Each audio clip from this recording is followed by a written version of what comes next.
Okay, everybody, welcome to the latest episode of All2ReelToo. My name is Michael E. Cullen II, and with me, as always, is... Sesame Cream Encarta. Okay. I'm going to say this is the most offensive name you've had yet. Is it? Why? I don't know, it just is. I mean, I'm sure they can make cream out of sesame. I don't know. But it seems like good. I don't know. I mean, I'm no chef, but... Are you sure? I don't know. Maybe. I am. Why not? No. Sesame oil. They make sesame oil, don't they? Yeah. Maybe you could turn it into like a cream. I don't know. Maybe not. Yeah. And all I do know is that you got the right one, baby. Uh-huh. Yeah. Oh, boy. So, I gotta tell you something.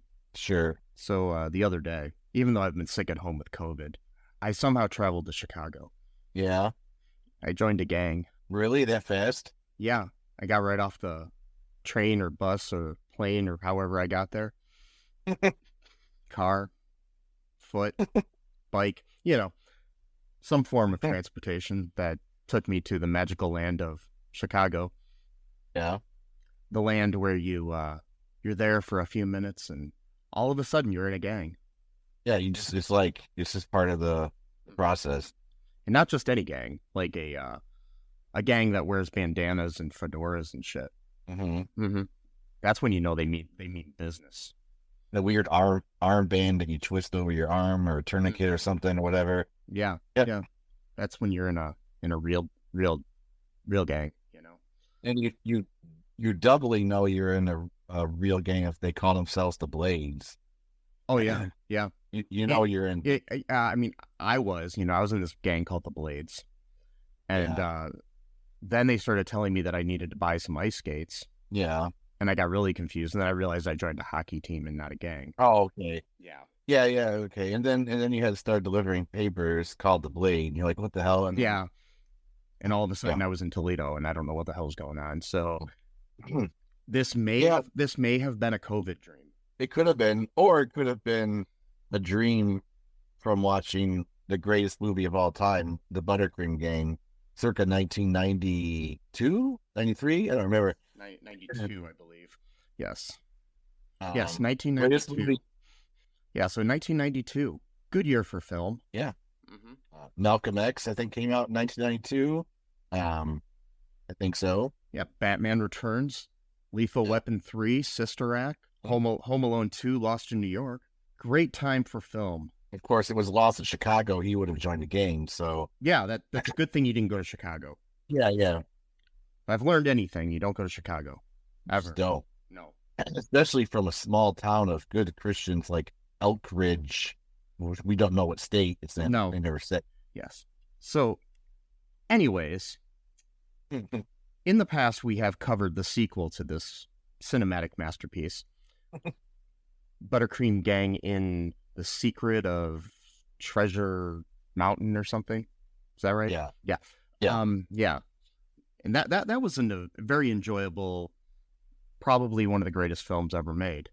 Yeah. Yes. I mean, I'm not sure why it's not on the AFI 100 list of greatest films made in America ever, but I keep hoping every year that they, every time they release a new 100 list, You know what might help that is if they make a whole bunch of unsolicited phone calls to millions of people and to get the word out, and then maybe they'll get put on one of those lists, like a do not call list. Sure. That you're supposed to listen to. And fun trivia about the company who made this movie, by the way, is that they got into a bunch of lawsuits, both from the government and what was it? I don't remember now, but for basically doing a telemarketing scam. In 2009, the Feature Films for Families and the Dove Foundation together paid $70,000 to Missouri's Merchandising Practices and Revolving Fund after using the Dove Foundation to solicit on behalf of the for-profit 4Fs. Basically, so there was like this do not call law at the time where if you were on that list, the only people that could call you were charities, like legit charities and unscrupulous charities, whatever, So you could be a good charity, or you could be like, I don't know, Donald Trump creating a charity or some bullshit. I don't know. They were calling all of these people. So like in 2010, Verizon Wireless, for example, filed a lawsuit against them, alleging that after they allegedly placed 500,000 illegal automated telemarketing calls in just 10 days on the Verizon mobile phone network to try to advertise their upcoming feature film, The Velveteen Rabbit. And then later on, they got in trouble. Basically, in the end, their owner in a related suit, their owner, who is Forrest S. Baker III, very fancy name, and he had two additional companies, one named the Corporation for Character, LC, and Family Films of Utah. So he was waging deceptive and illegal telemarketing campaigns, pitching movies, and soliciting for donations, including more than 16 million phone numbers on the Do Not Call registry. Yeah, they called over 2 million of those numbers in only 2 weeks. Yeah, and they used fake caller ID names like Customer SVC, Family Values CB, and Velveteen. They weren't being too creative there. No, but yeah, they basically were claiming that all of the proceeds for this fundraiser would help them finish up creating this recommended viewing list to help parents and grandparents like us with a list we can trust. So basically, I've figured out how I'm funding my next movie. And they calling 15 million people. They got a little automated message and a weird, handle. And there you go. You're cooking with gas there. Speaking of cooking with gas, this movie is definitely cooking something. I felt like I inhaled some gas when I watched it. Maybe nitrates for me, but because it made me feel good. But yeah, good Christian, wholesome company. Here, Yes. This movie, the values of this movie definitely do not correlate with the values of the company that made it. So I've never heard of this ever happening in history, where a like Christian espousing company or like, let's say, religion, or a pastor or somebody says something one day and then does the exact opposite. Later. Oh no, never. Wait, not like another day, but later that day. No, never. No, of course not. And they're all wholesome and everything about. Yeah, I know, but yeah. Anyways, I love this movie. I love it so much. Yeah, what's your history with this movie? And so my friends growing up there, neighbors that lived down the street, they were very religious. They actually belonged to a church that practiced the Sabbath on Saturday. It wasn't the Seventh-day Adventist. It was a different church. It was called Worldwide Church of God back then, and they've changed the name several times. Since then, they got various splinter groups. There's only about 50,000 members in the world, I think. No. It was pretty small. So, they really weren't allowed to watch too much secular entertainment.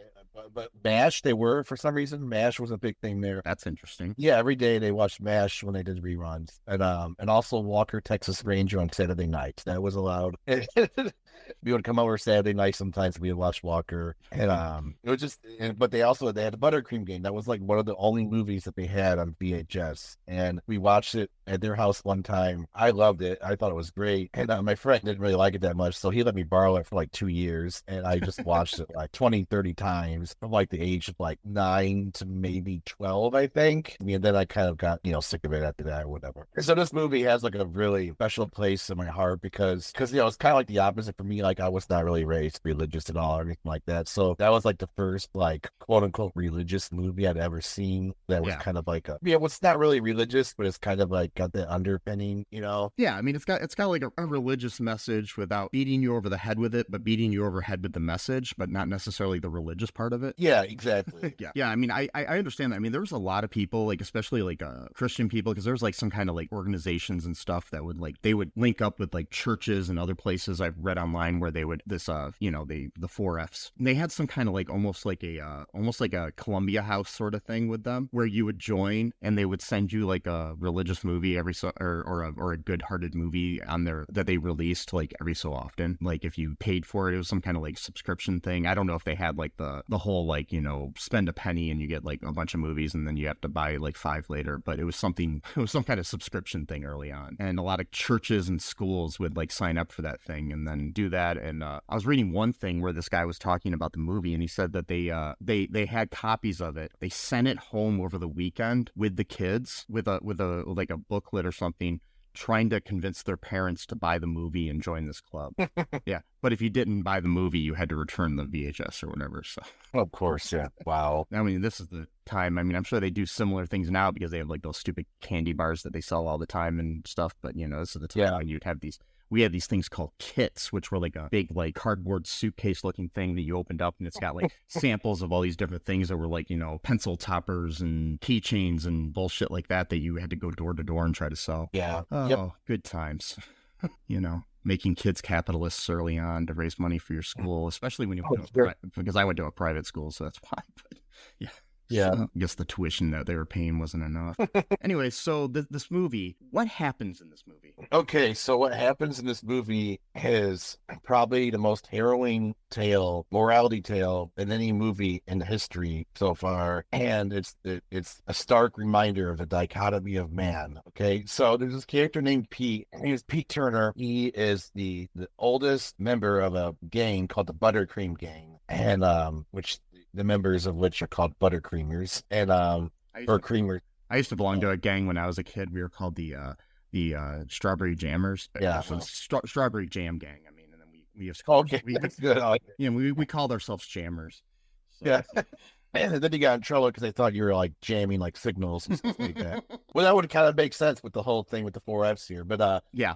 So Pete Turner, he's like the oldest, and he has to move to Chicago to help look after his aunt's 2 children because she's divorced or something. I don't know what happened. And so he nominates Scott, which is one of the members, to be the president. And he goes up to Chicago and he's doing good in school. He's a good example to his nieces or nephews. I'm not sure the genders of them. And then he writes back to Scott every week, and things are going great for a while. But then Pete stops writing letters to Scott regularly. What could be happening? Maybe he's busy with school. I mean, he did get straight A's for the first semester, so maybe it's that. Or he's wearing different clothes now, which symbolizes that now he's a different person, because when you change clothes, automatically it means personality changes. So, and he joins the mean streets of Chicago and a gang called the Blades, and they get into all kinds of trouble, which I'm not really sure exactly what it was. All I saw was them in an alley and then trying to run away from the cops. Cops got him surrounded, and then he gets expelled from school, and then his aunt makes him go home. But I love this too. So when she confronts him about him getting expelled from school, and she's like, all right, can you help me with these? He's like, what? It's like, you're going back to Elkridge. All he had was one suitcase. Yeah, That's it. I understand that. I mean, that can happen, like maybe he knew he was coming back and he still had like a lot of stuff at his grandpa's house. But the thing is, it's like the fact that she pre-packed for him was weird to me. Yeah, I know. Like, what? And he's like, I'm taking you to the bus station. He's like, okay. right now, we're going to catch the next bus. Like, literally right now. Like, so like, that's like another thing too. So like, we got to remember, Pete is probably at the oldest, maybe 16 years old at this point in the movie. Maybe even 15. I think he's probably got to be like 12 or 14, I think. He does not. Oh, really? I mean, the way that they're playing him off, at least. I don't think he's like, in high school. I think it's more like, maybe, because the other 2 are like in the, like Scott and his 2 buddies, frickin' Frack, whatever their names were, Eldon and something else, I think. I forgot the other 2. Yeah. Those 2, I mean, they were all like, because they later on have a dance that's like the end of like junior high or something. Yeah. So what are you, like about 12 or 13 around then? And, maybe 13 when you're a freshman. I'd assume he was probably like a freshman in high school at the most. So, Okay. yeah. Yeah. I mean, I know he was older than them, but I don't know by how much. But I don't even. but the act, I don't even you know know, if he was necessarily older than them like that much, because I don't think he was like, if he was like 16, I don't think a 16-year-old would hang out with like some 13-year-olds. yeah, probably not. Well, because he was trying to be a good example though with the Buttercreamers, and trying to steer the youth in the right direction. But then again, one of the main tenets of being a Buttercreamer is just randomly hanging around with 5-year-old girls. Yeah, fairly. In the movie, it seemed like it. I know, it's a weird movie.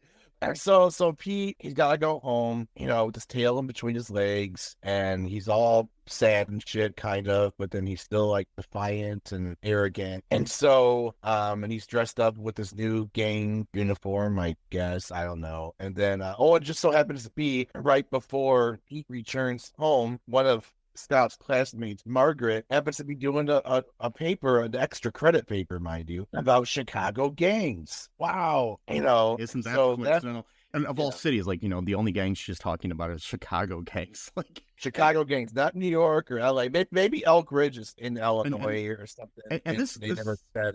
This gang that he was part of, though, by the way, their outfits were to die for. Oh God, the one guy was literally wearing a fedora. That's just I mentioned fedora. Yeah, I'm not sure, but yeah, it's still and they were all wearing like bandanas, but of different colors. Well, that's to symbolize the ranks, the hierarchy. Oh, okay.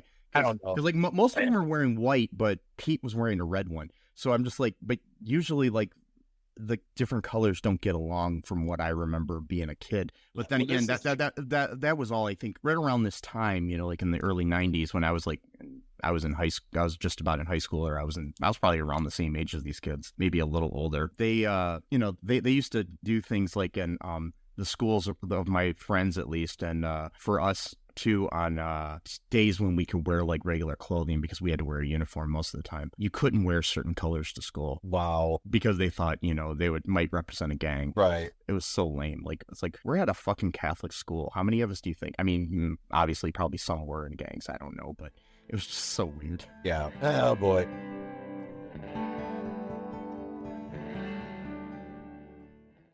Do you have dreams that you want to achieve, but are scared to do so due to self-doubt, fear, and other people's criticism? I have just what you need. You need a dose of the Living the Dream with Curveball podcast, where I interview guests that will motivate and inspire you to stop at nothing to achieve your dreams. And always remember, if you believe, you can achieve. The Living the Dream with Curveball podcast is available on your favorite podcast app. Hey, everybody. Why don't you give the old Black Lincoln Collective podcast a listen?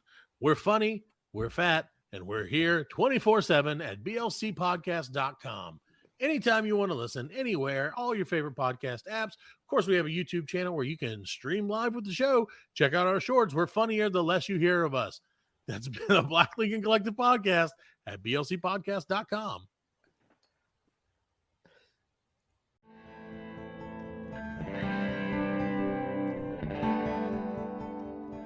So Pete, he comes home. His grandpa's acting all like weird and shit when they talk to him, and he's getting into his car. And they're like, "Whoa, what's wrong with Pete? His grandpa's acting kind of weird or whatever." So they go to one thing. You just let themselves in. They don't even that's kind of rude, but whatever. No, wait. There's something else that happened. So, okay, I know I'm jumping around here. So there's a scene like you mentioned where this little girl is like, "You have to come do something for me." Like it's like an emergency here.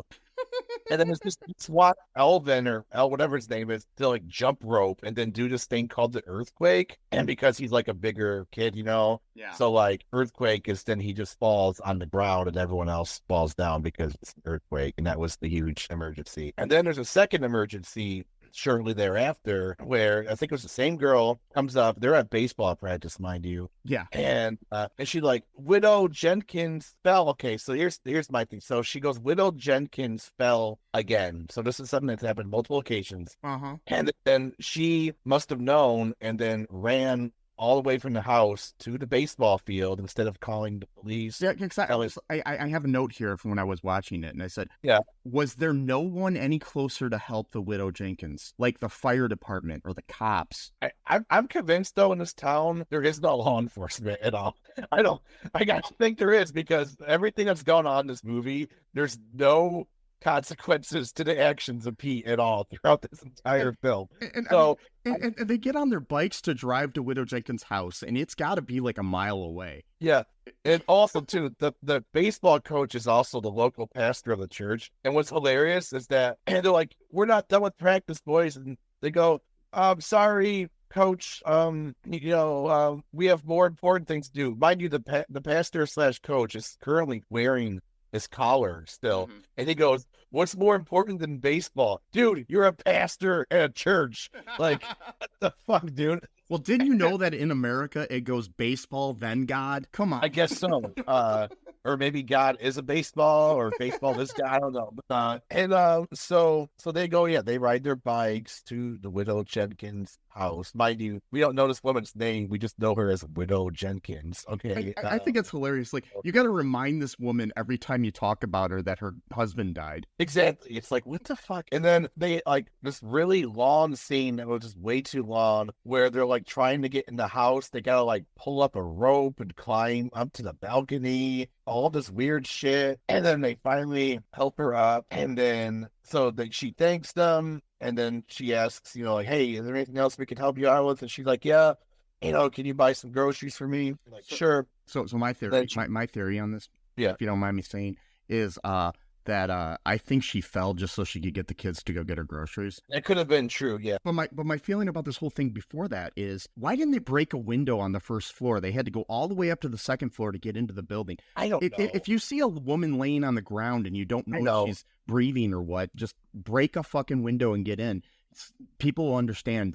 Somebody will pay for it. Yeah, so I just don't understand why they didn't break a window or something. But yeah. Call the cop, fire department, or an ambulance, or anything that any regular town would have. I'm almost certain this town has no authority. Maybe it's like an anarchist Christian type of commune structure, because it does seem like the whole community looks after one another, which is nice. So anyway, but there was another scene even before that, which I forgot to mention, is that for some reason Pete was known for quoting commercials to make people feel better about themselves or situations, which I'm not sure. It's just the weirdest. So I don't really understand why that would do something. And they kept this throughout this whole movie. I cringe every single time they do it. They do the Diet Pepsi commercial from 1990 or whatever. It goes, you got the right one, baby. Oh God. And it's just the way they sing. Ray Charles singing it in the commercial. That came out, I looked it up, it came out the year before this movie. Okay. So yeah. So, but the way they say it, especially Eldon, is the one that always begins it. Like, he's the first person to start the chant. And the way he says it, I just want to strangle him. I know he's a kid in this movie. I mean, he's probably older than I am in real life. But yeah. I just hate the way he says those words. It's just it's just nails on a chalkboard type of situation for me. So if you happen to be listening, the actor who played this, I'm sorry, role, Brandon Blaser. If you're listening to this podcast, we've covered 2 of your movies so far. So if you'd like to come on and talk about it and explain to Sesame why he shouldn't strangle you. I'm sorry. I shouldn't have said that. No, I'm joking. I do like Treasure Mountain, though, because he's the hero of Treasure Mountain. Yeah. And that's a good movie. And I don't think Scott was in that movie at all, was he? Oh, Scott's in it. Pete's not in it. It's okay. He obviously is not, because at that point he probably got killed or something. But speaking of Pete here, honestly, I know this town must be full of Christian saints that just all happen to live in the same town in America. But I would just kill him within the first 20 minutes of the movie. He's just a piece of shit. But anyway, so and Pete sounds like he's a 1940s gangster. He does. And the way he talks. He's like, yeah, what's up? Come on, guys. We're gonna go down by the pond, and we're gonna. I will say this though, I do think the guy who played him was a really good actor. Oh yeah, he was great. But I think. Really I don't good. understand his accent in relation to the other guys, or to Chicago, or anywhere else. He sounds like he's from New York or something. I don't know either. I don't know where he's from, but yeah. But I know I'm jumping all over the place because I watched it twice, but I'm still trying to process it because it's such a weird movie. So when he was in Chicago, as soon as when he first got to Chicago, he's walking upstairs to his aunt's apartment or whatever she lived in, and she's like lying out clothes on like a clothesline, and then she's like asking him like how his day at school was or whatever, and he's like, "Oh, it was great. I got straight A's or whatever." She goes, "That's great. If your parents were alive, they'd be proud of you." Like, this movie just loves reminding people that people they loved died. Like Widow Jenkins and yeah, your parents died. But the way she delivered the line was like so like stoic. And Michael D. Weatherid is Pete. I don't know how old he is, but yeah. Jason Johnson's just a little bit older than me. Okay. Brandon Blaser, who plays Eldon, is like 2 years older than me. Okay. So he's older than Scott. Okay, he's got the right one, baby. So, so there's that whole thing. You know, they don't make a phone call to the cops or the fire department or ambulance, what have you. They instead, okay, so she goes. So they agree to buy some groceries from her at the local kind of convenience stores type small grocery store. It's not like a real big one. It's just like a small store. She says the word treat. And this word comes up probably about 200 times throughout the whole movie after she says this word, and it just comes up over and over and over and over again. And even Pete, multiple occasions, refers to it as treats as he's stealing. And I'm like, I can't take anyone seriously who is using the word treat as he's stealing something. Like, it just like it takes away any edge. Like, hey man, I stole these treats. Like, well, didn't you know that treats are the gateway crime to even larger crimes? Oh, I'm sure it is. Yeah, like I mean, when you know, those hostess eyes, like if you snatch a hostess, you know, you're a criminal the mostest. You know, yeah, so and John Gotti started out stealing Little Debbie cakes. It's a well-known fact. Yes, it's true. And this leads into a thing. So they go buy some treats, or not, rather. This is the first conundrum in the movie, because, again, it's the morality tale of the highest order. It's very complex. It's very philosophical. You need to really dig in and think deep about this movie. And so first conundrum is when they're buying some groceries for the widow, Jenkins, which we don't know what her name is, and we never learn what it is. The owner of the store, Mr. Graff, or whatever his name is, he tells the story for like the millionth time, apparently, according to Eldon, that he was a buttercreamer himself back in the day, and also one of his grandfathers was the founder of the ButterCream Gang. The origin of the ButterCream Gang this is not a double entendre, but I think it was, they didn't know because they were pure-hearted Christians. You know, they weren't thinking dirty like most people or myself would think. They were pure-hearted Christians who go on to commit telephone fraud. Telemarketing scheme. Yes. And so a tornado killed a bunch of the men, which is weird. I don't know why it only killed men. So, okay. And then, so, you know, there was a lot of widows left around, and the founders helped churn their butter. I'm just saying, weird phrase, because they're churning the widow's butter. And, like you do, you know, everybody loves to that's what it calls themselves. Churn some widow's butter. And that's what they call themselves, the ButterCream Gang, which, okay. And, okay, that's, hey. And then the first conundrum is that Mr. Graff, he gives them the treats. Again, he uses that word treat, which is going to come up many times over in this film, for free because, you know, one buttercreamer to the next or whatever type of thing. Yeah. Eldon was like, oh, well, because he said, you know, give the change back to Widow Jenkins.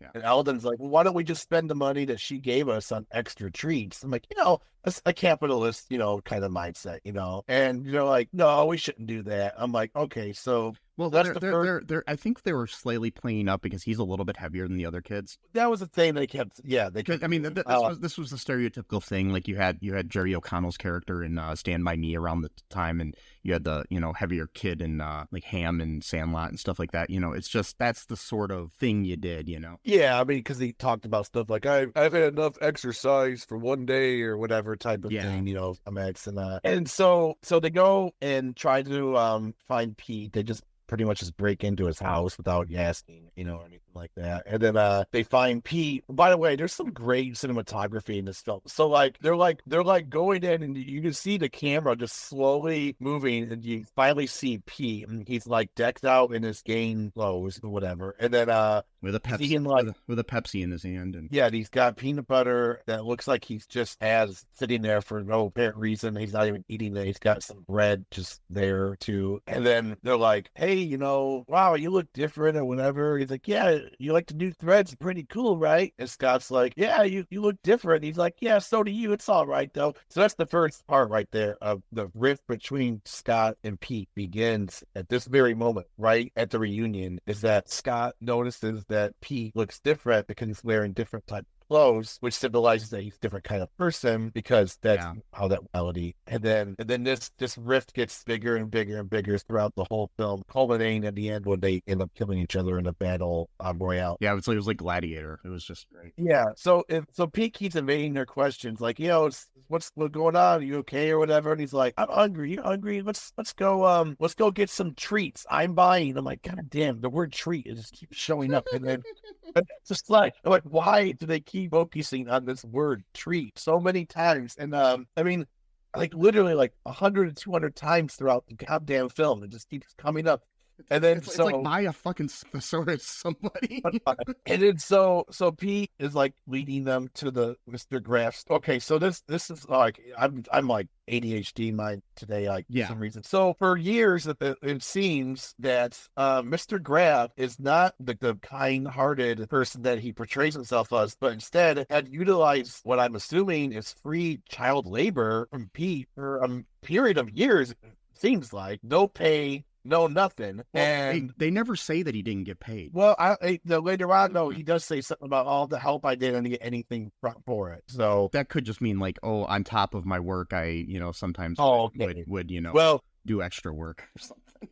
Okay. Well, in my mind, he's in my mind it was child labor. So either way, it's child labor. It's just not if it's being paid or not. Yeah, that's my canon right there. Like, and then and so Pete, they're like, "I'm thirsty." And they're like, "Okay, well, why don't you go get the drinks and I'll go get the treats or whatever." God damn it, And then I'm saying it. And then Scott, thinks there's something up because Pete's acting like really weird and like extra nice to the Mr. Graff, and just like he's acting like way too nice and sensitive, and just like gives off a weird, creepy vibe, like he's about to do something illegal or whatever. And he says he wants to find out where the shoelaces are so he can go look at those, is what he says. Yeah, and then so he goes back there, and then meanwhile he's like sneaking around buying or stealing treats, and then Scott doesn't really see it, but he's kind of looking suspicious, see what's going on or whatever. And so they leave. Mr. Graff reminds Eldon for probably the millionth time at this point not to drink soda inside the store. He goes, "Oh, sorry, I forgot." No, he didn't. You're just an idiot. And so Pete then says, "Oh no, I was looking for the neon colored shoelaces. Can you give me a call when those come in?" "Okay, sure." Meanwhile, Pete either looks like he's about to shit in pants the way he's walking, or it's obvious he has stuff in his pants and the way he's walking. And also, he looks like me when I have my heavier coat going in to see a movie at the movie theater. When I stop at the Walmart and get a bunch of candy and put it in there. Yeah, exactly. It's so obvious that and he's like walking all weird. He's like slinking out the door and shit. And then also too, right as they get out of the door, like in full view of everyone. I know, right in front of the window. Just takes out his pockets and throws each person the treat. Like, "One for you, one for you, one for you," whatever, like being all cool about it. And I'm like, oh my God. And so they're like, "Oh, okay, well, we're gonna go help with working on someone's yard or whatever. Do you want to help us?" And Pete's like, "No, I gotta go," whatever. He's like, "Fine." And then Scott then calls a group meeting while they're walking on that they're gonna work on. And he's like, "I think there's something wrong with Pete." And they're like, "What are you talking about? Just because he looks a little bit different doesn't mean..." So that's a huge theme in this movie, which again, I'm actually kind of surprised because most Christian movies or Christian adjacent movies are really big on judging people based on how they dress and how they look and their appearances and stuff like that. So I was kind of surprised that this movie played a lot of emphasis on not judging people about how they dress. I was actually quite surprised. Anyway, what else happened? sir, do you have any thoughts? Nothing really. But so basically next we've got Pete goes and so like there's this girl Margaret who has glasses, Yeah. So I mean she's a nerd, Of course. and she had done this report on the Gangs of Chicago, which is the sequel to the Martin Scorsese film The Gangs of New York. Yeah. And he also worked with the 4Fs to produce it, and and they called a bunch of people to get the word out, and then Daniel Day-Lewis plays the older version of Pete just brilliantly. Yes. Oh God. Leonardo DiCaprio plays Scott. It's just so great, man. Yeah, it's a great movie, a great sequel. Oh my God. I think I found a better movie. It's going to be called The ButterCream Gang of New York. Yeah, the ButterCream Gangs of New York. Yes. I think I found our next T-shirt. Yes. Oh, yes. So look for that. Look for that on our TeePublic store, people. We're going to have a T-shirt that's going to be called The ButterCream Gang of New York. Oh God. So, anyways, we've got that's good. Laughing at my own idea. Anyways, so we've got so they're like, they both can't decide on if they. I mean, the other guys can't decide if they think Pete's a bad apple now or whatnot. Margaret says something like there's something bad going on or something. Is this when she comes and tells them about it, or is this after? No, at first. Yeah, go ahead. Well, at first, he asks if he could borrow the paper. And she her paper on the Gangs of Chicago, and and there's like, I'm not a delivery service. You gotta come walk with me to school. You gotta go sit on the fucking porch while she goes and like. Well, you see, this is the point where it basically just really proves the fact that women mature faster than guys, because she totally wants Scott, so she's just like. Yeah. I know, but he's like being a complete fucking moron, and then but she wears glasses. Well, they do a Can't Hardly Wait. Oh no, that's what I'm saying. That's why I was pointing that out, because she's all that later on. Them kind of, but it's like more innocent because they're kids, but they do a She's All That. Yeah. The Christian version of that kind of thing later on in the film, which, that gets really heated up. It's almost like a firecracker, goes on. Anyway, I'm getting ahead of myself. That was a dumb joke. Yeah. So so basically the one thing about that scene on the porch where he's asking her for the thing, I think there's a little girl there. I think that's like Scott's sister or something. Yeah, I think so. We never really learn. She's standing on the porch while they're having this conversation, like really creepy in the corner. And for some odd reason, my thing is it's I don't blame her. I blame the cinematography or the direction. You could have her standing there, cut to her every so often, but she's like in every shot just standing there in the corner looking on creepily. She's like spying on them. Yeah. It's just so creepy. Anyways, I don't know. He gets the paper because he wants to find out more about, these vicious gangs in New York where the kids are going down alleys and getting caught by cops. And after they murdered a family of 4 and 4 of the 4Fs and all 4 of them. Yes.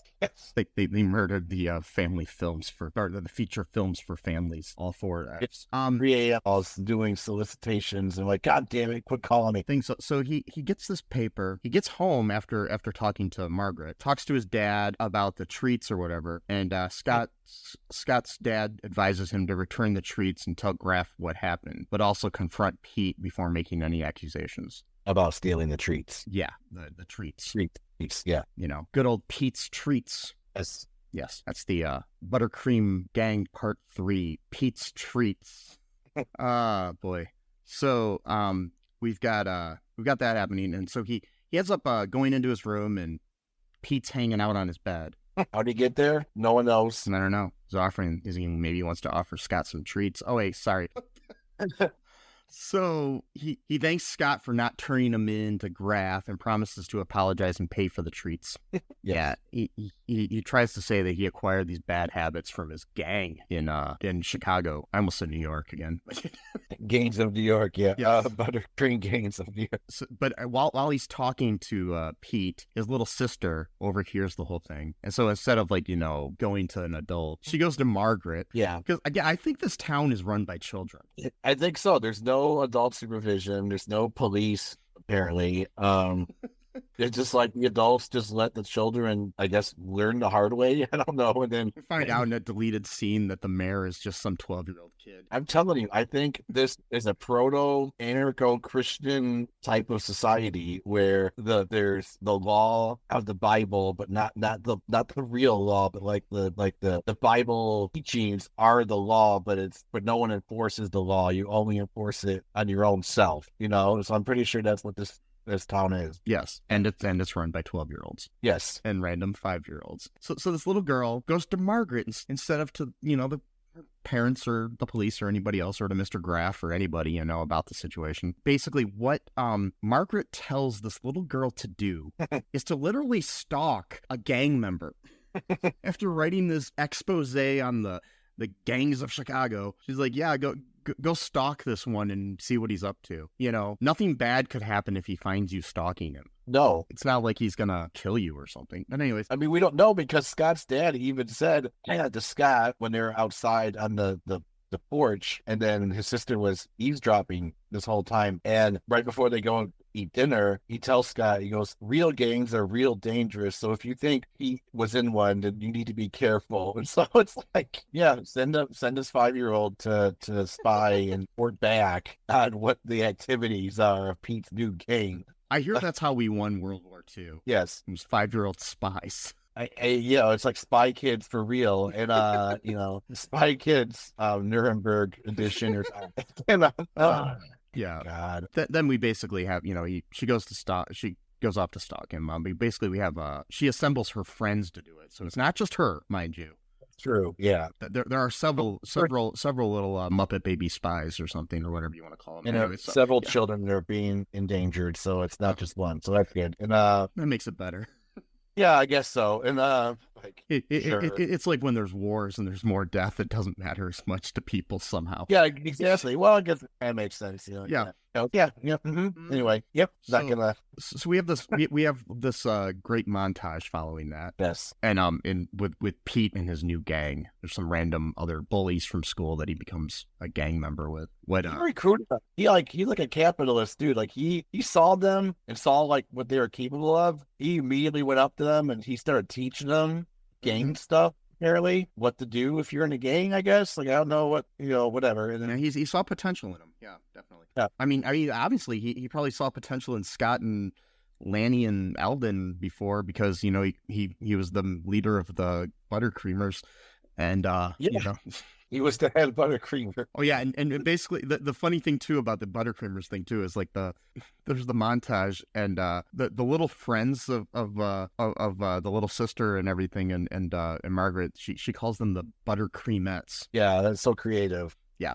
So Lanny and Eldon and Scott, try to decide if Pete should continue in the gang or not. And at that point, they're debating this. And Margaret approaches the treehouse to report that the ButterCreamettes have been observing and implores Scott to take some action because she owes him a favor. First, she says, "You owe me a favor. I need you to take some action against Pete." But before leaving, she says but that's not the favor. The favor is, I need you to take me to this dance. Yep. Yeah, there's like a end of the year dance sort of thing. So later on, we've got this situation where Scott is badly delivering newspapers, and he spies on Pete and his gang, and he sees them bullying Margaret. And by bullying, I mean they're riding around her on their bicycles and taunting her. Yeah, making fun of her because she wears glasses. So, get it? So she's a geek. Glasses. Yep. And then Scott's looking on, and then he intervenes and saved the day. Runs in. Finally, he waited like 10 minutes, and then he's like contemplating here, and he's just like, if they kill her, I won't have to go to this dance. Yeah. Like, you know what you'll have to go to, buddy? A funeral. Yeah. So man. So he runs his bike into one of the gang members and knocks him over, in a kind Christian way. But he does, but he does save the day. And he's sitting there. He's like, but he did contemplating, situation where he's just like, do I like her enough? Do I care? But Pete, like, basically is getting all mean to him and everything, and he's like, why are you defending this geek and all this shit, and Scott basically determines, you're out of the gang, and then but Pete's like, you can't fire me, I quit, sort of thing. So, right, yeah. Saying that his new Tweedledum and Tweedledee friends are, good enough for him, and then we've got the night of the dance. What happens there? So Scott shows up dressed to the nines, and Margaret's mom's at the door. She has him sit down on the porch with her, and then Margaret comes out, and she's not wearing glasses, and Scott's like, "What?" And then and like faintly in my brain, I hear "kiss me." Right. And then, like, the suave dude that Scott is, he says that his mom bought the corsage for her, because why would you say that? Like, why would, okay. And then, I mean, like, what the fuck, dude? Like, I mean, it's just like the weird shit that, I don't know. Maybe the writers actually are pretty good, and they knew how to make him really awkward. I don't know. Yeah, I mean, it's not horrible, but it's like, that's not something you say to a girl, if you're trying to impress her or something, but I don't know if he is or not. That's the thing. I don't know. Yeah. And so they're walking to the dance. He's basically accidentally implying that he doesn't really want to go with her, which upsets her. And then they get to the dance, and but he says the reason that he doesn't want to go with her is that because he doesn't know how to dance. Yeah, that he's afraid of that. So yeah, and so they're doing a slow dance, and Eldon and Lanny are just standing there awkwardly, and then two girls come up and each ask one of them to dance with them. There's a bunch of other girls standing right behind them, looking all sad, like they missed out on this great opportunity to dance with Earthquake Eldon and Buzzcut Lanny, and it's just like, I mean, just okay, it's like, they could have danced with Daniel Day-Lewis and Leonardo DiCaprio or something. Exactly, Wait, no, just joking. With Leo, I don't know, because I know he likes him young, but I don't think he likes him that young. So, sorry, that was mean. Well, at the time, to be fair, he was their age. So I know sorry. That was mean of me to. I mean, he does have that thing, like once they turn like 20, he doesn't want them anymore, basically. It's 26, I think. I know. I'm joking. Whatever. I shouldn't. That's just, I'm mean spirited. Come on, but whatever. And so while they're slow dancing, and they're like practically hugging each other, so obviously Scott does kind of like Margaret. And then Pete ruins it by throwing a firecracker right at her feet, and it explodes. Not really explodes, whatever, Goes off, yeah. It goes off. I mean, that still is dangerous, even with that little thing, because that little fire could have caught Margaret's dress on fire or something. Oh, totally. Yeah. And then, so then Scott goes and runs after him and pretty much challenges him to a fight the next day. And you're like, all right. And one of my favorite lines is, they're like, yeah, you're toast. And then they go, yeah, burnt toast. I have that written down in my notes too. Yeah. It's just like, I love that. And like, Pete looks back after he said that, though, like he's like, that was a good line. Like, I'm gonna have to remember that. Every time I'm getting into a fight with someone, I'm gonna call them. I'm gonna say, you're gonna be burnt toast, and see what happens. I mean, I would go into, like, be like, you're gonna be toast, like French toast. Oh wait, what? No, that's not right. Cinnamon toast, or cinnamon toast crunch. Wait, what? Yeah, avocado toast or whatever. Yeah. And, that's the reason I can't afford an apartment. Yeah, it's because, exactly, or a house, because too much guacamole or whatever. Too much Starbucks and avocado toast. Anyway, so. And speaking of toast, so there's like there's kind of like a joke that like British cuisine is basically just like a bunch of shit food or whatever. Oh yeah. And so, which some of it's true. And then there's actually a thing called a toast sandwich, which actually sounds pretty good. So it's just, you just toast a piece of bread, and then you just put that in between regular pieces of bread that aren't toasted, and you put like some butter on it. I'm like, okay, I can actually go for something like that. Like, so like maybe so like two untoasted pieces of bread with a toasted piece in the middle. Yeah. I'm like, okay, I can, I mean, I would have to put more than just butter on it. Maybe some peanut butter, some jam. That really sounds like something that came out of the Depression or World War II or something, I think so. And, yeah. And so, speaking of depression, this movie's making me depressed, but, because Pete plays the guy who plays Pete plays his heart out in this role that's so silly, but he does all he can to make it serious because there's nothing serious about this movie. You're constantly saying the word treat. You're saying things like burnt toast. You're circling people with bikes. You're kicking flowers. Like that's your big gain activities. You're like lighting random shit on fire that's not even dangerous. You actually refer to your fellow gang members as gang members. Like, Yeah. really? And like, so I looked him up, the actor, Michael Weatherid. He went on to do a lot of like guest spots on TV shows and stuff, but he had a substantial role in the David Lynch film Mulholland Drive. oh, okay. So that's just kind of weird. You go from ButterCream Gang to David Lynch. Well, it's the buttercream to Lynch pipeline. Yes. You know, very well known pipeline. and, wow. And so the big fight's gonna happen, but then happens to be Sunday, so they're at church. And of course, the same pastor who thinks baseball is more important than God, and he's delivering a sermon. I want to point something out really quick about the church thing that I made a note of. Okay, so when he's coaching the baseball team, he's wearing a collar. Yeah. But when he's in service, he's wearing a tie. I wonder if that was a mistake, like they wore like the clothes. Or if this is some kind of thing like where they just have like random like collared things that they wear sometimes, and I don't know. It's just strange because he had two different baseball outfits too. Like one was like tan and the other one was blue. So I don't know. Right. So, but maybe it's a symbol to say that he likes baseball more than God. And so it was like baseball is his true religion. Yes. Christianity is a hobby to him. Yes. Oh no. Christianity is a hobby. Yes. Yes. And, this movie has layers, Mike. Okay. There's so much. Yes. So much more to the buttercream game. Much like toast, it has layers. Yes, it does. So you really got to dig deep and watch this movie about 100 times to really get to the core of it. So he is delivering this turn the other cheek sermon, of course, and he's like, the Old Testament law has been replaced. We don't do eye for an eye anymore. We don't love people based on whether or not they're going to change. We just do it because that's the right thing to do.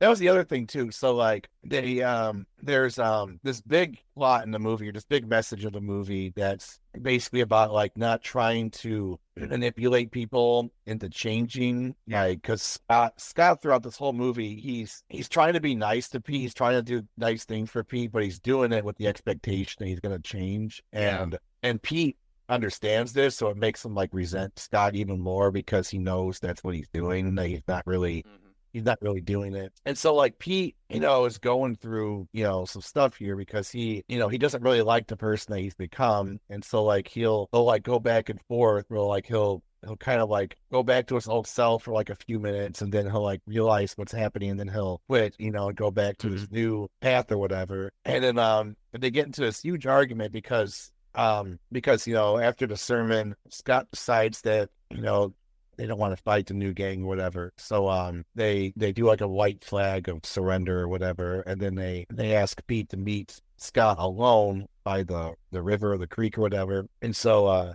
Scott challenges Pete to spend the next day with them just hanging out or whatever. Yeah. So, they start doing what they used to do, like going fishing and swimming in the pond or the creek or whatever. And then they're hanging out at the treehouse afterwards. And he's like, yeah, it's just like old times or whatever. And Pete's like, yeah, but it's really not old times. And he's like, well, but it could be. And he's just like, no, it's like, people change or whatever and all this kind of stuff. And then, they get into this big fight because, Pete doesn't like what Scott's trying to do and stuff like that. And he goes, not once did you guys ask me what happened in Chicago. Not once. And it's like, but they literally did the first moment they saw you. Exactly. When they out. Like, what are you talking about? You just didn't tell them. And yeah, you evaded the question, and by saying, let's go to the store and steal treats. And it's like, well, when you've got a treat on your mind, that's all you can think about is treats. Did I mention treats? No. Exactly. Yeah, did you mention treats, Williams? Sorry. And rest in peace. Anyway, so rest in peace, totally. And I forgot that he died actually. Yeah. And so he gets now they're like enemies because of that that perfect day they spent, and then they got ruined at the last moment. And so Scott, the next day, he's playing the championship baseball game, and so Pete decides to heckle him, which is another weird thing. So how is the umpire just allowing Pete to like heckle he's going over the field? Like, what's that? You can get kicked out of like a professional baseball game for doing that. I'm assuming you could at a little league game, because there was this really annoying guy the last time I was at a Mud Hens game who just kept like taunting the visiting team. I don't know who they were, but he was really into the sport. He like knew all their names and like all this other stuff, and like and their the team below them, and was like totally like saying, you're gonna go down to the whatever team and all this other stuff, and like just yelling at them, and this we were right by the where the pitchers warm up. What is that called? Yeah. Anyways, the pitching coach down there looked at him and gave him a look, and just like kind of pointed at him, and it's just basically like, you better stop or you're getting out of here. And this was the Mud Hens pitching coach too. So yeah. like, yeah. And so, he starts off by the behind the fence. So it's like, okay, but then he gets to the point where he's like right behind the fence where he's batting. Yeah. And he's like, the thing is too, like Pete's grandfather is just like standing there behind him, like not doing anything to reprimand. That's the other thing too. Like, his grandfather is completely helpless. Like, he does nothing to rein Pete in. Like, there's no stern talking to. There's no nothing. No. And then he's like, I'm sorry, I wish like there's more I could do. It's like, more? You've done nothing. You could do something. And then like Scott yells at him. He's like, you could send him back to Chicago where he belongs. And then, he acts all like hurt and offended. It's like, well, dude, like, you're not doing shit for your grandson, okay? That's the other thing about this movie. So, you want to get really deep into it, because we're all focusing on Pete here and his bad behavior and shit like that. Well, Pete obviously has some kind of mental illness going on, and the town's doing nothing to treat it. I know. Treat it. And so you treat it with treats, man. That's all you do. You give them little Debbies. You're doing all this other shit, like trying to get him to change by manipulating him, by eventually the whole town just starts like giving him shit for free, and it just makes him even more mad. So he just starts doing worse shit, and then they keep giving him more stuff, and it just like and that's how we get Donald Trump as president. Yeah, well, yeah, exactly. It was so I want to mention something about the baseball game really quick if I can. Sure. So in one shot, the scoreboard says that the Red Sox, which is the team that Scott's on, has 6 points and the Braves have 5. Then the announcer says that there has been a complete turnaround and the Braves lead by 2, but the scoreboard says that the Red Sox have 8 and that the Braves have 7. Okay, so they like stole a point from they just had the wrong score on the board, I think. Yeah, and so what happened? So after the game, he gets benched because he's Scott's act up, and then the pastor /coach comes first, pastor comes second, and he's like, let's just hit some balls, so you don't want to end the season with you getting kicked out of the game or whatever. Yeah, and so he starts talking about Mahatma Gandhi, about nonviolence, and how that's how India won its independence, which is actually not actually true. Gandhi himself actually said that his tactics wouldn't have worked if there weren't other people who were committing violence. But then we're not going to get into that, and we're going to get into the whitewash version of. Yeah, I'll say where does actual history matter when you're talking about school history or whatever? Right, so, exactly. So he's basically making the point that Scott shouldn't like try to change Pete or try to face up against them and that kind of stuff. So then he gets the idea of like, hey, at one point he has his gang beat up Scott actually right after the game. And then Scott shows up again at the rail yard where they hang out. And he just straight up just gives Pete his bike because Pete's like, he's like, you're gonna be my friend no matter what you do, Pete. I love you. And then he's like, oh yeah, what if I took your bike? He's like, well, you don't have to here. And so he's like, what? And all. Yeah, because like the whole thing is like Mr. Graff had said something like that too. It's like, if he doesn't want to, Scott told him about the stealing, and he's just like basically like, well, next time I'll just give him the treat. Right. Yeah. And so like we had this montage too where they're gonna like go into the store and steal stuff, and then like he just comes out the door with a bunch of sodas already. He's like, "Oh, have a seat or whatever," you know. And then like they're about to sit down, he's like, "No," like like Pete's on to shit. He knows what's going on. Like the other people don't know. His fellow gang members, which they're called gang members, they don't know what's going on because there's an alternate version where Mr. Graff joins Pete's gang. Yes, it's a really sad story, that one. But and so like the whole town just starts doing this, like, and it's like pissing him off even more because like he knows what they're doing. He's acting out even more, which then makes them even treat him better, which then makes him act out more. So he can't take it. So it gets to the point where this leads into one of the best scenes I've ever seen in a movie ever. Like, I'm not even joking. Like, this scene is in the books. Like, it's one for the books. Like, so it starts off with, they're like, again, because there's no police in this town. So they're like, oh, Pete's in trouble. Someone broke into his house or whatever. Don't call the cops because they don't exist. And then, well, actually, during that scene, Margaret finally at one point says, maybe we should call the cops or call the police. Yeah, she does at one point. She says that. So finally, and she does. They get the right. Which is again this is why I'm assuming this is some kind of anarcho-Christian town where they only call the police on very rare occasions where they absolutely need them to. Otherwise, they solve their issues themselves. But at this point, this guy is holding up Pete. He's wearing like pantyhose around his face or whatever, and he's like he wants Pete's grandfather's coin collection or something. Yeah, like gold coins of some sort. Yeah, and then Pete's like, "Don't worry, the insurance will pay for it. Just don't let him hurt me or whatever." And so, Scott and Earthquake, Eldon, and Buzzcut Lanny, they save the day. They basically incapacitate this guy, and then the guy's like, thinks Pete is what's the word? Double crossing him. Yeah. And so like we find out they think Pete is in on it.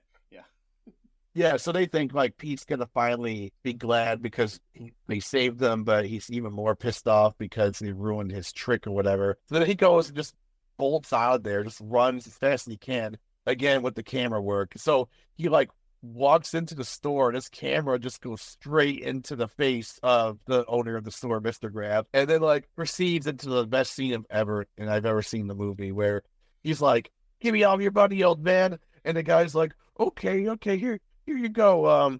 Here's $226. Is that okay? And he's like, don't you understand you're being robbed? Like, oh, I know that's what you're trying to do, but if I give you the money, then you're not robbing me. And he's like, what? That's all crazy. When someone's trying to rob you, you don't give them the money and say, no, you're not robbing me. I'm like, and he gets this club out of nowhere. It just starts trashing the whole store.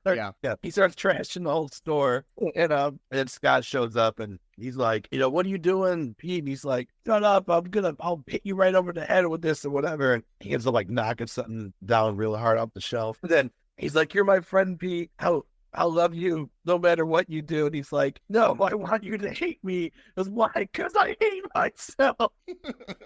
He just runs off. I'm like, there it is. Finally. He admits that he hates himself. That's why he's acting out. I mean, we could have guessed that throughout the whole movie, 20 minutes in. You know who else could have guessed that? Maybe if his grandfather would have been like, "Hey, let's talk to the like school guidance counselor or somebody in town, or the coach priest," and been like the coach priest.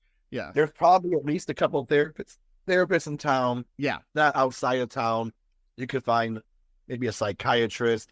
That's the other thing too. So I feel like definitely want to kill Pete. I think he's a piece of shit. But like I also feel kind of bad for him because like this kid is obviously struggling with some kind of mental health issues. And they're just like, know what we're gonna do? We're just gonna like taunt him by like doing nice things for him. And it's, like kill him with kindness, because at one point he's like, you're trying to remember about the great person I used to be. And it's just like, dude, that is like torture if you think about it. Like it's like worse than punishing someone because you're just like I wonder if anybody watched this movie and took that lesson to heart, and like there's some like really mean bully at a school, or like worse, like a gang member at your school, like a real like guy with a gun doing drive-bys, gang member or something, and somebody watched this movie and just decided, you know what? I'm going to give him Little Debbie snacks and, other treats, stuff for free. And I'm just going to, anytime I see him, I'm going to do nice things for him.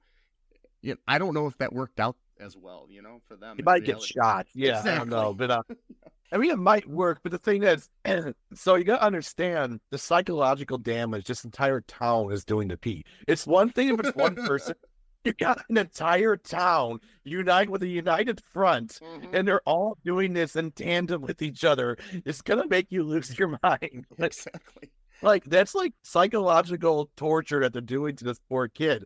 It's like, hey, maybe just take him to a therapist. Maybe get him on some medication. Maybe he's got something going on, mentally. Maybe that's why there's got to be one of these 7-year-olds in town that has a therapy degree, right? Oh, of course. I mean, they're the ones that run the town. Yeah, so, exactly. I mean, you got think about it. He's got parents that are dead. He's got an aunt that reminds him of that in the weirdest way possible by saying, if your parents were alive, he would have been proud of you. And just like that kind of monotone. And then you got Grandpa, whatever, Turner, who just Grandpa checked out a pipe. Grandpa neglectful or whatever. Yeah.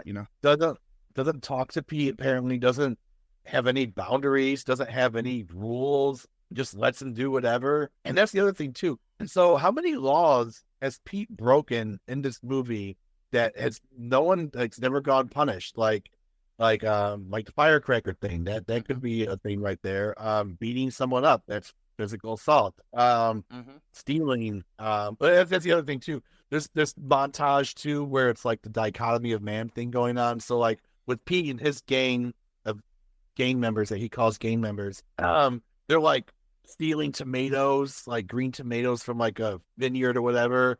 Not vineyard, but garden or whatever. Yeah. And then they're haha, we're stealing these tomatoes or whatever, and they're throwing them or whatever. And then it goes to the ButterCream Gang and shows them picking them gently, and they're doing good deeds. And then it's it goes back to Pete's gang and just doing destructive behavior, whereas the Creamers, they're doing good things, whatever. And it's and they got the song. This song was this guy wrote his heart into the song for the ButterCream Gang. I hope he wrote other songs beside this. He's living on the streets has changed the way he sees the world, or no, it's something he sees the world through different eyes or something like that. And it's the mean streets of Chicago with the blades and whatever crime that they did, which they didn't really explain what they did, because apparently they got out of jail, or they didn't even go to jail.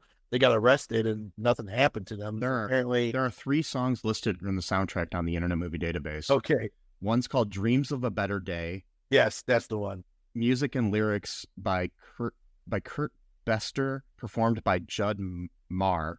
Of a Better Day. I love that. And then, sorry, my voice is going out from talking about this movie. But I just can't get over the fact that an entire town, you gotta just imagine the Twilight Zone shit must be going through your mind at that point, where everybody in town is intentionally fucking with you, but in the nicest way possible. And you hate yourself already for the bad shit you do. And then you hate yourself even further now because the bad shit you do against the people that you love are doing nice things for you. But it's not just one person. It's except for the grandfather, because the grandfather apparently doesn't give a shit about him because he's nowhere to be found at all. And so I'm sorry. I've talked over you this whole time. Oh no, you're good. You're very passionate about this film, and I feel it. I am very passionate. I love this movie. So, but can I talk about the ending, and you can come in too? But yeah, go ahead.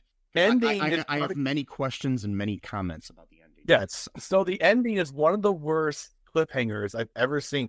So he goes back to Chicago, doesn't write Scott a single letter the entire time. Scott's been writing him letters for a whole goddamn year. Doesn't get the fucking hint that Pete's not going to write him back. And then, so he gets home from school one day, and then 15 people from the town are all standing there looking solemn. Well, before that though, Margaret says somehow she tells Scott that Pete went back to Chicago. How did Margaret know and not him? Yeah, I don't know. It's just weird. And then, so Margaret's got everyone looking super sad. Scott's freaking out oh my God, they got to tell me that Pete fucking died. He get shot or something like that. And then like, it doesn't always turn out this way. Like, I'm like, oh God. So it's like, he basically saying like, you know, you did the right thing, but you know, there's not always a happy ending. And then Margaret's like, I'm really proud of you. And she's got tears in her eyes. I'm like, oh my fucking God. They're going to, because I forgot about the end of this movie. Yeah. I'm like, are they going to do this with Pete fucking dying? Like, I was seriously worried. I'm like, I was too. I'm like, I didn't remember the ending. And then they're like, there's an article with Pete's name in it. And I'm like, oh, like, holy shit. Like, and then they're like looking like all sad and shit. I'm like, this is not the time to do the fake sad prank. And then it turns out. This isn't the time to punk a kid. You know what I mean? No, it's not. Come on. Like, after your best friend leaves, after having a full-on mental breakdown at this company's, the town store, saying that he hates himself and he wants other people to hate him for it, when the whole town has been psychologically torturing him for like weeks at this point, and then he just disappears, and then you got like the whole town standing in your goddamn living room with sad faces. You got your girlfriend with tears in her eyes. I mean, come on. And it's like, no, it turns out that Pete essentially formed a ButterCream branch in Chicago. Yes. So now we got a gang that's got multiple locations throughout the country now, which that's not usually a good sign. When you expand, it's not usually for good reasons. I don't know if Pete's got some angle he's working on where he's good, but he's really doing bad underneath. But anyway, it says that he had a meeting with the mayor of Chicago. Yeah. Okay. Chicago, one of like the biggest cities in America. Yes. And he met with this teenage boy who founded a chapter of the ButterCream Gang in Chicago that apparently was so influential in that city that it warranted a meeting with the mayor and a picture being taken. And he's still wearing the same clothes he was wearing before. I know. And there you go. That's their chapter of the ButterCream's like uniform. So, and then after that, we do have a scene. We do have a final scene though too, where it ends with Margaret insisting on being initiated as a ButterCreamer. Yes. Yeah. And then also the end. They all are, the four of them. Her and what is it? Earthquake Eldon and Buzzcut Lanny and Sirius. No Riz. Yeah, Sirius Scott. And they're all rushing off to help the widow Jenkins again. Again, it's like, oh my fucking God. Like, do like something about this. Like, somebody buy this woman a wheelchair or something, or a walker. I don't know what the fuck. Or just call the goddamn fire department. I mean, get her a live-in nurse, for Christ's sake. I mean, yeah, instead of like doing the stupid bullshit of like coming over to her house occasionally and then like helping her up and buying groceries for her so you could buy a treat for yourself after with the change or whatever. But and from a storytelling point of view here, the ending sucks. It's terrible. I'm glad he got, he's started this ButterCream Gang in Chicago. Show us, don't tell us. This is a film, not a book. So my whole thing with that too is, so Pete obviously had changed his ways over that year period where he wasn't writing any letters to Scott. So it wasn't just like the day the article came out, he started doing good things. He obviously started probably as soon as he. Why didn't he write Scott before this to tell him? That's what I'm saying. So it's like you're doing good shit, but you're not writing your friend back during the entire time. Instead of having the town punking the asshole, like the kid, right. The problem, they should have had a scene where Pete calls Scott up on the phone, or Pete comes back to town and lets him know about what happened and shows him the newspaper article. My thing is, it's almost like Michael Weatherid like quit the movie partway through and they had to like tie things up. Yeah, that could have been it actually. That's what it felt like. But that's the end. Yeah. Basically, Margaret basically says, "Hey, we should make changes. Let girls be in the game."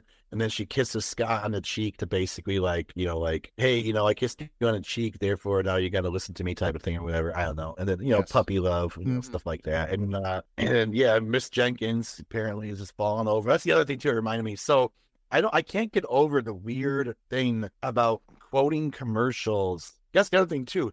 Like the big thing was like, did you see any new commercials in Chicago like that? That was a big attraction. Is like, we don't get the cool commercials that you get in Chicago. Like, okay, I guess I'm pretty sure, like, most of the cool commercials, like Pepsi commercials, air nationwide. I mean, he might have saw some cool commercials for like a local car dealership or something. I don't know what the fuck he would have seen that you can't see in I just don't know. in whatever the fuck the town is that they're from. Anyways, that's the ButterCream Gang. It is. I will recommend, you know, after you watched this, which I'm sure you all did before listening to this, and if you haven't heard our previous episode about the ButterCream Gang, you know, in the secret of Treasure Mountain or whatever the fuck it is. That's what it was. Yeah, I can't believe I accidentally guessed the name of the movie. Yeah, if you haven't listened to that, be sure to watch that and listen to this. They're both on YouTube for free. So yep. You know, or if you want to, you can still go to the 4F's website and you can order yourself DVDs of these movies. Yeah, you could go buy yourself a fucking copy of this. And yeah, you know, which I recommend legally. Do that legally, you know. Yes. Help out a company that did things illegally. The other thing too, someone had remastered this. The video we saw was a remastered version. Yeah. Of the act. Like someone actually loved this movie so much. Maybe it was the 4Fs that did it. I don't know. And they actually remastered it. I'm like, wow. Yeah. Like there you go. Good job. Anyways, you know, check that out and everything. Make sure you check out any of our other episodes that you might enjoy too, because we've got a big back catalog and you can listen to it here or on YouTube or anywhere else that you find your good old podcasts. Check out our TeePublic. I'm going to put up a new shirt in honor of this called the ButterCream Gangs of New York, or maybe I'll just call it the ButterCream Gangs of Chicago, and I'll do it in the style of the poster for the Gangs of New York. I'll think about it. We'll have a Buttercreamers shirt up on there for you. Yeah. You know, in sometime in the near future. If not, when you're listening to this, shortly after. But, you know, check that out and you can help support the show by buying one of our TeePublic shirts. You can go to our Patreon and help us out there. Check out our social media. All the links for all of this are on All2ReelToo.com, the best way to find out anything about us. You know, if you have any old, you know, favorite film that you watched as a kid that nobody else knows about that you might want us to cover, you know, send me a message at mike@cullenpark.com or somewhere on one of our social media accounts, you know, because I'm always up for finding some weird, you know, kids movie, you know, to cover on the podcast that I've never seen, or one that I have seen either. You know, if there's whatever, just let us know what your favorite, you know, little kids movie was, you know, whether it be something like The Sandlot or you know, I don't know what else, you know, Stand By Me or something like that, you know, whatever your favorite one was. My favorite kids movie was Flight of the Navigator. So, yeah, okay. Yeah, just let us know. Maybe we'll cover that in the future too. That one's an interesting one I think we should cover. Have you ever seen that one, Sesame? Oh, I don't think so. Oh, it's definitely something. Maybe we'll cover that in one of our next couple episodes. Any other final thoughts here before we wrap up this probably long episode? Very long episode. No, just be good people. Be like a buttercreamer, you know. Mm-hmm. Churn that butter for the and yep.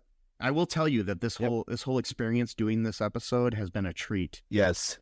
Remember that I love you. Sesame loves you. Don't go to Chicago. No. And until next time, bye-bye. Thanks for listening to All2ReelToo podcast, a Cullen Park production. Produced and edited by Michael E. Cullen II. Music by Matthew Hawes. Subscribe and share the show. Visit us at cullenpark.com.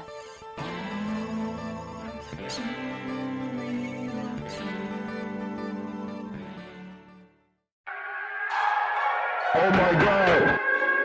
This is not a drill. I repeat, this is not a drill. You have Kenny, you have Carlo, you have Bamba. There is a three-headed goat on the loose, and they are about to come to you. You got sports, you got anime, you got media, you got entertainment. The same convo, baby. Tap in.